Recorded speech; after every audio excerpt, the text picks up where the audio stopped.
A crucial feature within Shade is the mounted drive. And as you probably know, when you come in to your workspace, you go to a drive and you click those three little dots, you can mount the drive.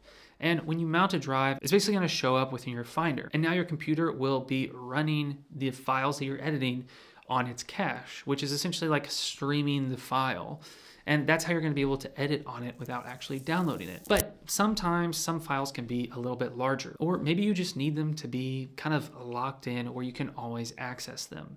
Something you can do is you can actually pin specific files to your cache.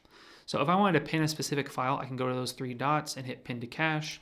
I can also just right click it to bring up that menu. I can actually pin an entire folder to cache. And when I do that, what it's basically doing is it is bringing that file down offline locally. So it's essentially downloading it, but it's keeping it in your computer's cache. So when you clear your cache, that file will be removed from your computer's cache. It'll still live on the cloud, but it won't be brought offline permanently. So this could be super helpful. Like if I needed to edit this Feature Friday, obviously this is an older Feature Friday, but if I needed to edit this entire Feature Friday project, I could essentially pin the entire folder to cache. And then regardless of my internet connection, I'm gonna have easy access to all the files as they're all brought offline. And if you wanna see what files are actually pinned, you can go down here to pinned items and it will bring up any files that you have pinned, and you'll actually be able to see the entire folder structure that's living behind those files. Now, if we pin an entire folder, then when you go to pinned items, then the entire folder will show up as well. And you can also see that any pinned item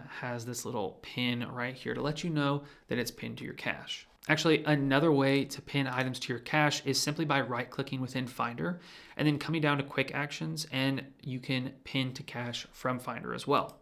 Again, this is going to notify you in the app that it was pinned to cache. Then that file will show up in your pinned items. So pinning items to your cache is going to be super valuable within your workflow, because whether you're working on a super large file that is just having a difficult time streaming onto your device, or your Wi-Fi connection isn't as good as you would prefer, rather than having to download the entire folder, you can simply pin it to your cache, work off of it for a little while, and then remove it from your pinned items simply by right-clicking it and hitting unpin from cache. And that's going to allow you seamless access regardless of the file that you find yourself working with within Shade. So that's how to pin items to your cache within your Shade workspace.